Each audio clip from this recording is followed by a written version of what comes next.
né? Então, César, eu já estava dizendo para eles que a questão do nexo técnico epidemiológico previdenciário é de uma ação direta de inconstitucionalidade muito antiga. Se a gente comparar os números, nós estávamos tratando da 6363, 6342, olha para vocês verem o número da ADI do METEP. 3931. 3931. 3931. Ela é da década de 90, se não me engano, é de 97. Veja como o direito do trabalho está em voga. Veja como o direito do trabalho assumiu o palco central na seara constitucional.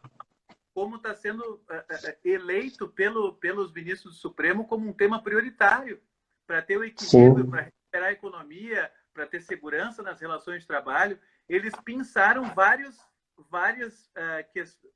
questões acidentárias, várias questões de responsabilidade civil na seara trabalhista para julgar juntas, né? Isso não foi por acaso. Claro.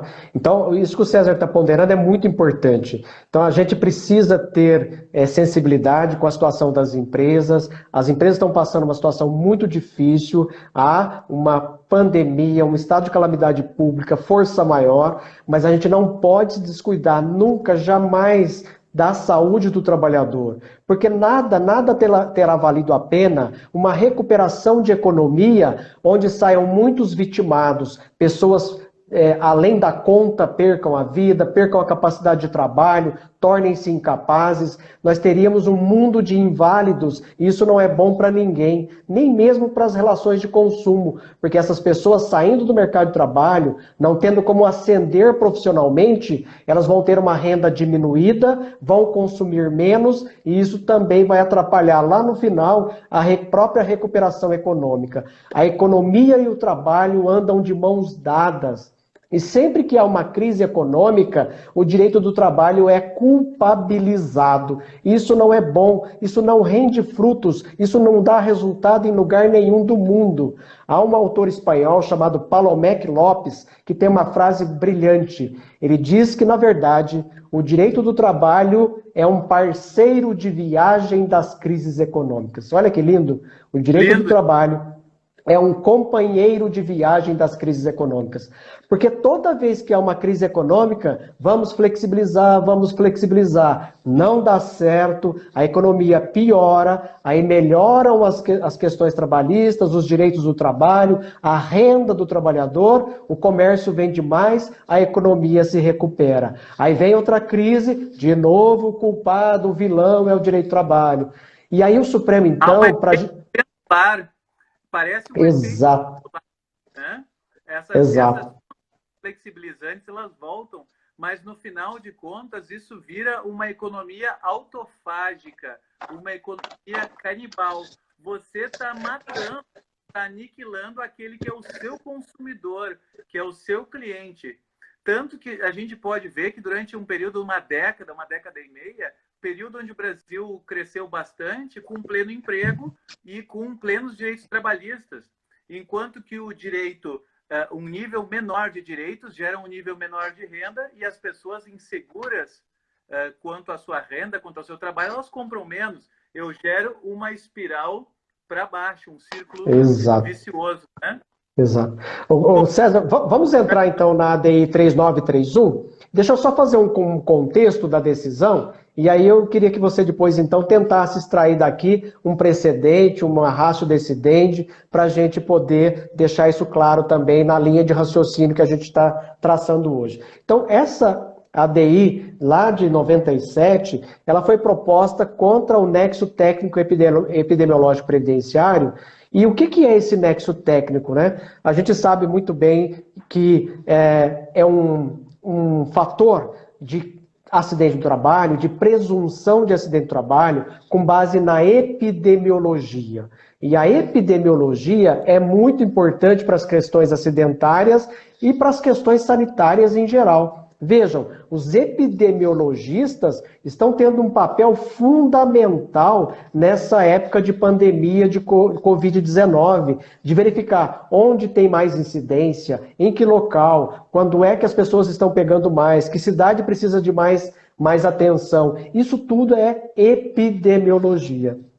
No campo das relações de trabalho, há um estudo, então, que demonstra que em determinadas atividades econômicas, em determinados setores empresariais, ou até em determinadas empresas, há uma incidência muito maior do que o normal, do que a linha média, de determinadas doenças ocupacionais.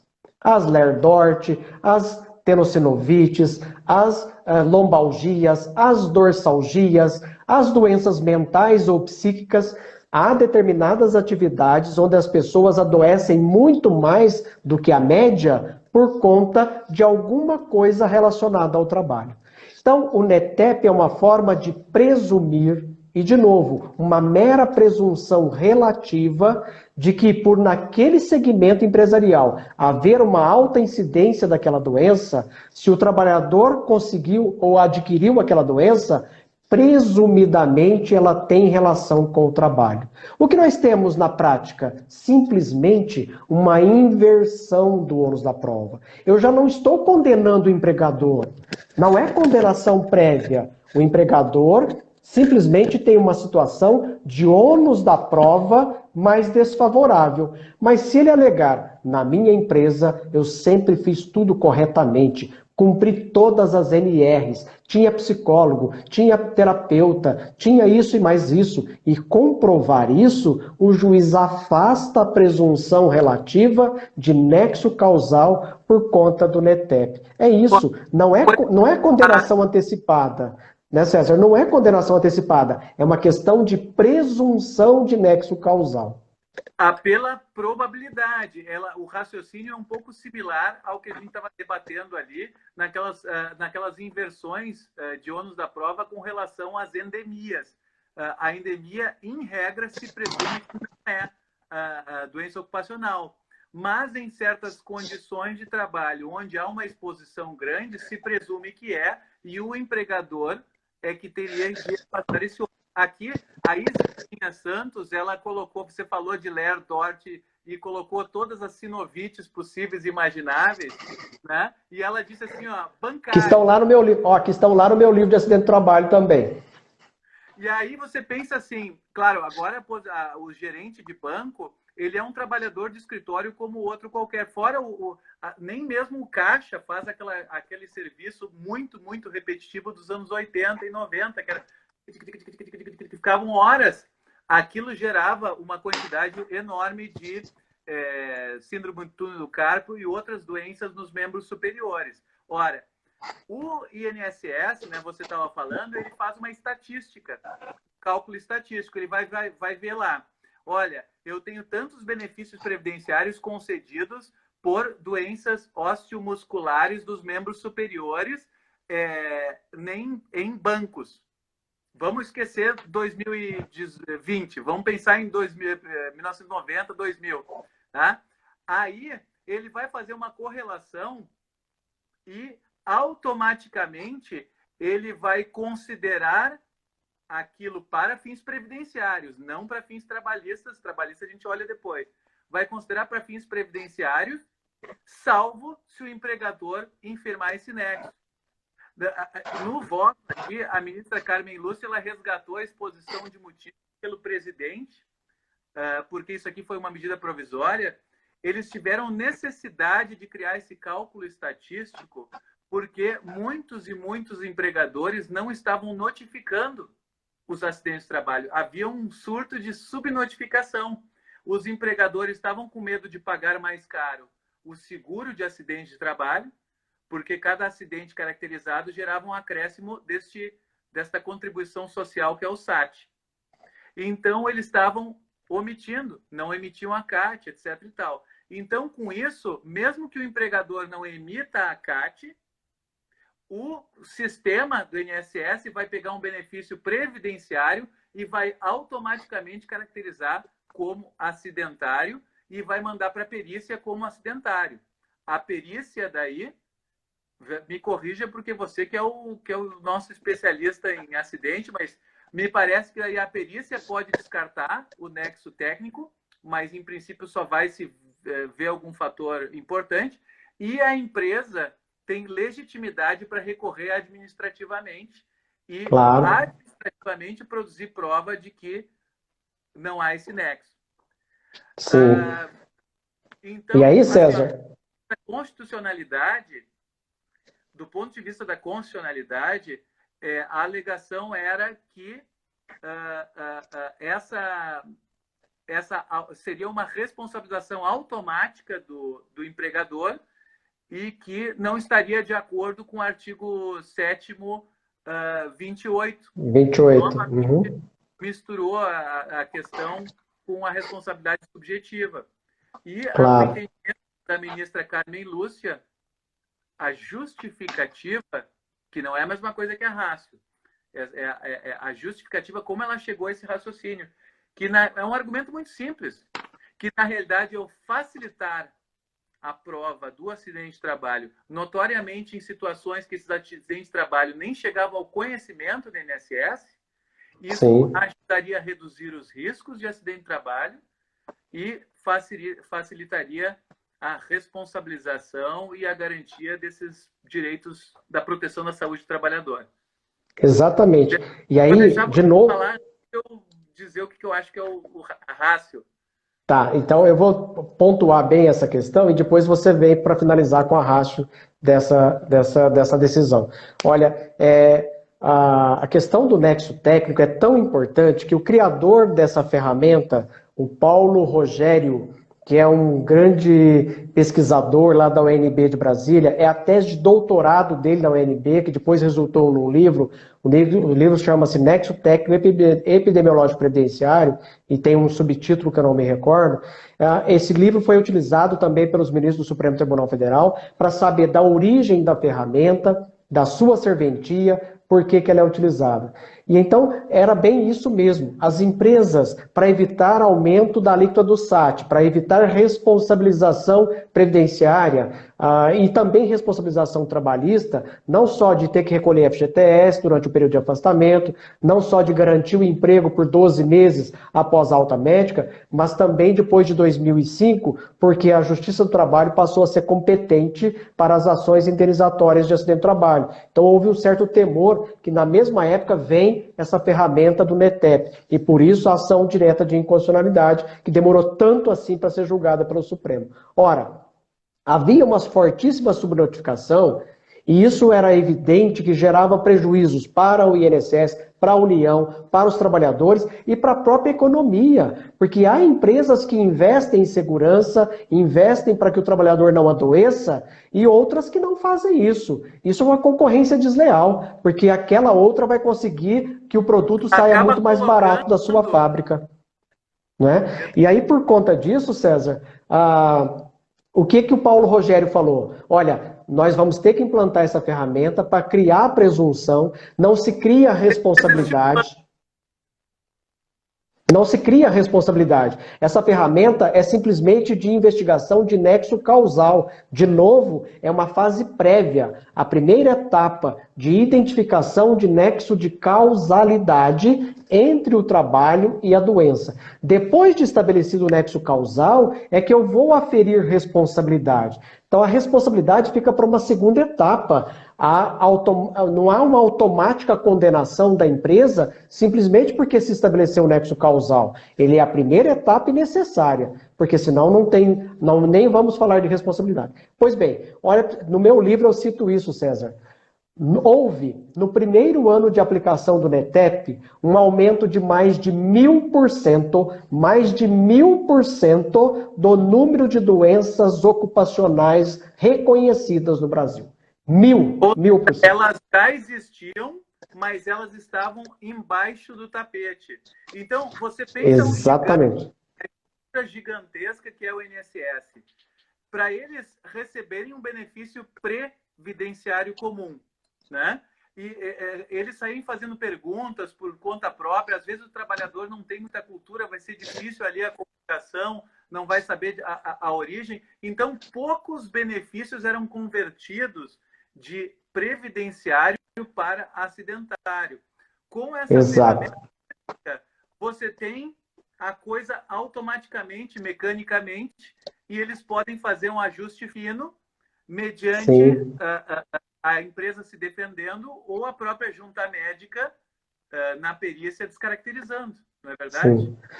E aí eu quero indicar, César, 2 livros muito bons que tratam dessa matéria. O primeiro do Paulo Rogério, que é o autor da ferramenta, um livro muito bom, muito técnico, de como ela funciona, como é que se criam essas presunções, como é que funciona a epidemiologia. Outro, dessa pessoa que vos fala, chama-se Flexibilização da Jornada de Trabalho como Causa de Adoecimentos Ocupacionais. Lá eu faço um estudo Já estou estatístico anotando aqui. com por favor, anote, os outros também, quem está nos assistindo, anote, já divulgue para os seus amigos.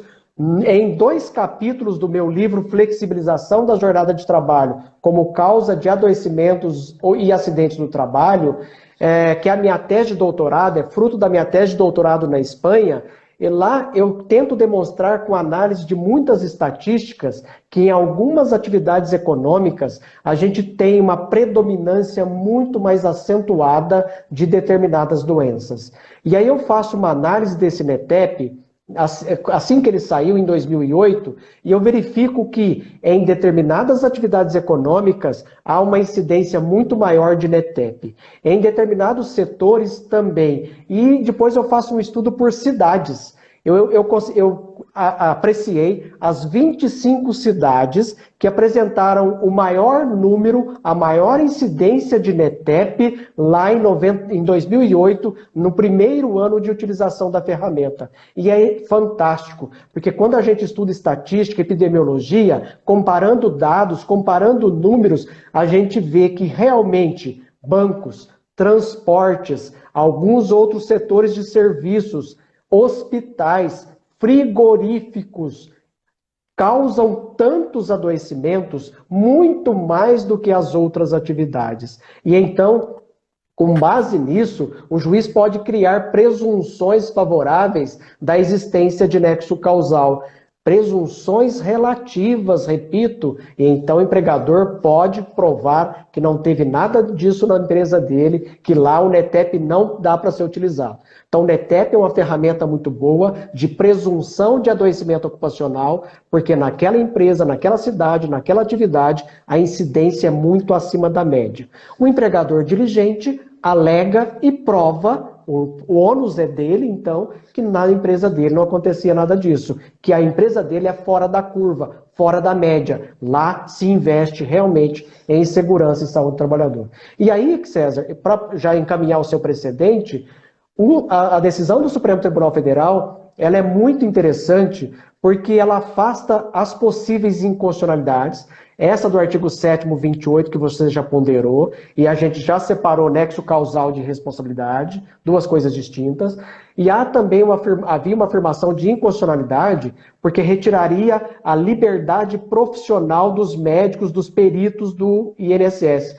Então, o perito do INSS estaria vinculado a esse NETEP, estaria vinculado a essa presunção, e também os peritos da Justiça do Trabalho estariam vinculados a esse NETEP. E aí os ministros rechaçaram essa tese, talvez daí a gente pudesse extrair um precedente da liberdade profissional, tanto do perito do INSS, quanto do perito da Justiça do Trabalho, de, apesar do NETEP, afastar o nexo causal. O que você pensa a respeito disso? Olha só, eu até vou pegar o gancho do voto do ministro Alexandre de Moraes lá na ADI 6342, o artigo 15 da medida provisória 27, que está no nariz para o afastamento das exigências de exames médicos e de treinamentos de saúde e segurança. A procrastinação por, acho que, 90 dias, né? Mas daí ele explica, e os outros ministros acompanharam ele, que havia a última chancela do profissional médico. O profissional Exatamente. médico de analisar... Exatamente isso, César. Ser feito de imediato o exame periódico, por exemplo, nos hospitais que estão sujeitando a risco, tem que fazer o tempo todo a testagem de Covid, né? E outras, enfim, o médico seria o senhor da decisão médica se vai procrastinar isso ou não. Trazendo aqui para a questão do NETEP, claro que esse aí compõe a ratio decidendi, tá? no sentido de que essa presunção é relativa e que administrativamente a junta médica do INSS é soberana, inclusive, para descartar a presunção computadorizada gerada pela estatística. Só antes que eu esqueça, o juiz Vinícius nos pediu encarecidamente aqui para botar o nome dos livros que a gente está citando nos comentários. Depois que terminar a live, a gente disponibilizar os nomes dos livros que citamos. Vinícius, depois a gente vai colocar, a hora que a gente colocar a live, eu vou salvar as lives, já salvei a primeira, já coloquei lá no IGTV. A hora que a gente salvar essa e colocar no IGTV também, a gente já publica o nome dos livros lá. Combinado, César? Isso aí, combinado então. Vinícius dá um joinha aqui. Deixa eu aproveitar e mandar um grande abraço para a professora Silvia Coelho. Ela sempre nos acompanha e está dizendo muito boa a live. Vou mandar um abraço também para a professora Mariângela Melhoranza, que está assistindo aqui, professora CIMED de Porto Alegre, Verbo Jurídico. Olha só, então o que a gente pode extrair daqui? Na minha humilde opinião, esta ratio decidente, ela é até um pouco parecida, e aí você vai ver onde é que eu quero chegar, um pouco parecida com a ratio decidente da 6342, que é, a norma é constitucional, tá? Se ela prevê uma presunção de nexo entre a incapacidade do segurado e as atividades profissionais, baseado numa probabilidade estatística. Nesse caso, a probabilidade estatística é o NETEP. Desde que essa presunção possa ser elidida pela perícia médica do INSS. Esta é a norma. Claro, trazendo esta regra para nós, e eu sempre apliquei, por analogia, o NETEP na responsabilização trabalhista, aí eu vou trazer para a minha perícia médica. O perito de confiança do juízo vai poder dizer, não, por mais que o NETEP seja um elemento de convencimento, e esta aferição estatística é um ato administrativo, como todo ato administrativo, ela tem uma presunção de legalidade, mas é uma presunção relativa. No caso, aqui o médico, por esses fatores, ele vai opinar, e o juiz depois vai acolher ou não, enfim, de que a probabilidade, o nexo indicado pela probabilidade, neste caso concreto, ela é infirmada por isso, por aquilo. Por exemplo, o empregador adotou medidas de saúde e segurança acima da média e, com isso, ele foi eficaz em evitar aquele contágio, aquela situação de risco e, portanto, é mais provável que ele tenha adquirido essa moléstia fora. Enfim, um de muitos exemplos. Então, se a gente pensar bem, a ratio decidente aqui, ela é exatamente o espelho da ratio decidente que falou sobre o artigo 29 da MP 927. Lá, eles disseram que é inconstitucional a norma que imputa o ônus da prova para o trabalhador, desconsiderando situações de alta probabilidade de contágio. Considera constitucional uma norma que atribui uma presunção de nexo causal quando há uma probabilidade estatística elevada de nexo, desde que possa isso ser infirmado, caso a caso, pela perícia médica do INSS. Perfeito. Ou O que você acha? Você não acha que os dois pontos são um espelho do outro? Perfeito, perfeito. E assim a gente vai fechar o nosso artigo com chave de ouro. Então aqui eu já vou dizer em primeira mão para vocês, eu e o César vamos escrever um artigo a 4 mãos sobre essas ADIs, sobre essas decisões do Supremo Tribunal Federal, e aí depois a gente vai disponibilizar para vocês. Perfeito, perfeito. Então, de certa forma, as decisões do Supremo Tribunal Federal caminham no mesmo sentido, a ratio decidente e o precedente são esses mesmos, e aí, em suma, o nexo técnico epidemiológico previdenciário é uma ferramenta constitucional. Segundo, ela gera uma presunção favorável de existência de nexo causal. Terceiro, ela pode ser infirmada por qualquer alegação da reclamada, da empresa, desde que haja prova robusta de afastamento do nexo que era meramente presumido. E assim não há injustiça nenhuma. É uma questão de ônus da prova. E vejam como o ônus da prova é um bichinho danado que está presente até nas decisões a respeito de acidente, doença, saúde do trabalhador e tantas outras. Daí, então, nós temos uma...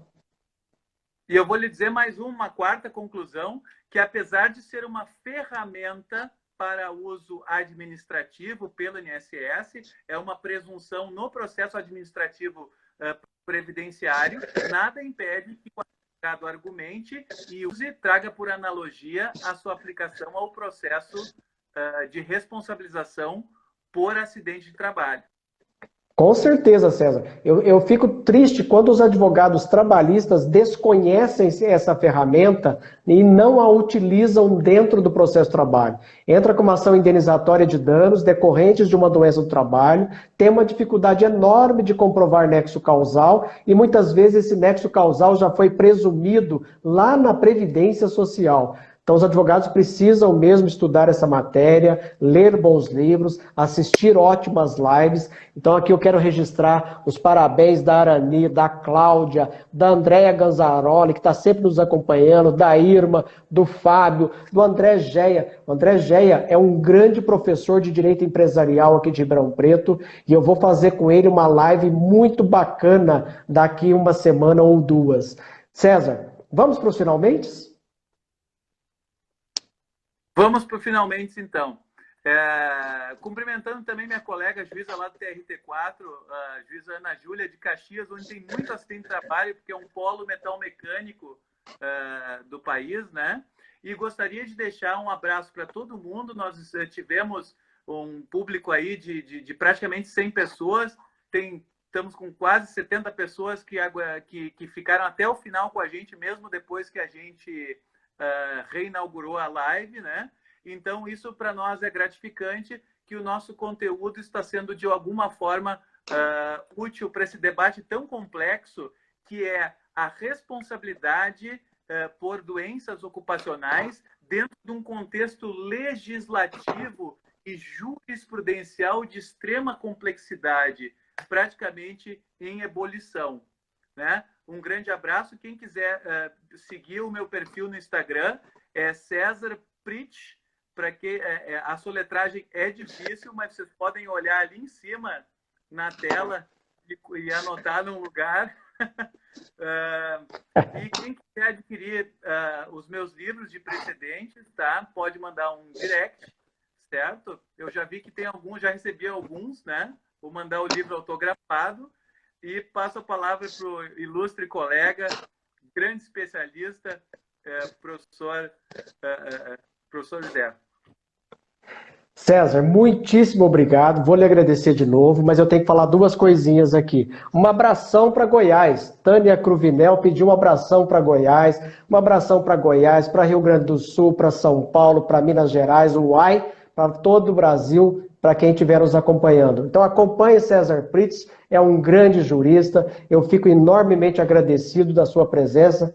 Foram praticamente 3 lives, César, praticamente 3 lives, e tem gente pedindo que a gente faça uma quarta. Mais para frente, a hora que o artigo estiver pronto, a gente faz uma quarta live, então, eu e o César Pritch. Ó, e o jabazinho de amanhã, senão o Vinícius me puxa a orelha. Vinícius, olha o nosso jabá. Gente, amanhã tem uma live imperdível. Vai ser lá no perfil do professor Vinícius Taveira. Acompanhe as minhas divulgações. Lá no perfil do Vinícius Taveira, esse jovem promissor jurista aqui de Campinas. Nós vamos falar sobre procedimento de audiências em época de pandemia, por videoconferência, iniciais, de tentativa de acordo, instrução por videoconferência nessa época. Alteração, flexibilização do procedimento das audiências trabalhistas é o tema da live de amanhã, às 20h20, 20h20 sempre, mas lá no perfil do Vinícius Taveira. Bacana? Gente, muitíssimo obrigado a todos. Um grande abraço, César. Um grande abraço a todos. Fiquem com Deus. Fiquem em casa. Tchau. Tchau, César.